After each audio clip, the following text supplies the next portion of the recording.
Hello everyone, চলে এসেছি আজকে একটা ছোট্ট ব্লগ নিয়ে। চলে এসেছি আমি সিঙ্গুরের হোটেল নবান্নতে, খুব নামকরা এই নবান্ন হোটেল। তো আজকে আমিও চলে এলাম। আজ ছিল আমার লাস্ট অফিস, আমি মেটারনিটি লিভ নিয়ে নিচ্ছি, এই কারণে আজকেই ছিল আমার লাস্ট ডে।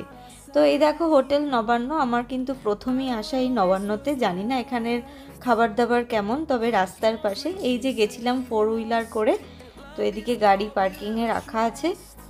আর চলো তোমাদেরকে এবার ভেতরে নিয়ে যাই। এই যে দিয়ে দিয়েছে এখানে মেনু কার্ড, মানে মেনু বোর্ড। যাই হোক, আমি তো নিয়েছি মাটন থালি, সিম্পল ভাত খাবো। আর আমার হাজব্যান্ড এবং হাজব্যান্ডের বন্ধু সুশান্তদা গিয়েছিল, ওরা নিয়েছে হচ্ছে তন্দুরি রুটি আর চিকেন, গার্লিক চিকেন। তো এই দেখো চারধারটা এইরকম, চারিপাশটা নবান্নের ভেতরে। আরও ভেতরে রুম রয়েছে, তো আমরা সেখানে বসিনি, এখানেই বসেছিলাম। খাবার খুব একটা আমার ভালো লাগেনি, আর এর মাঝে কয়েকটা ফটো তুলেছিলাম।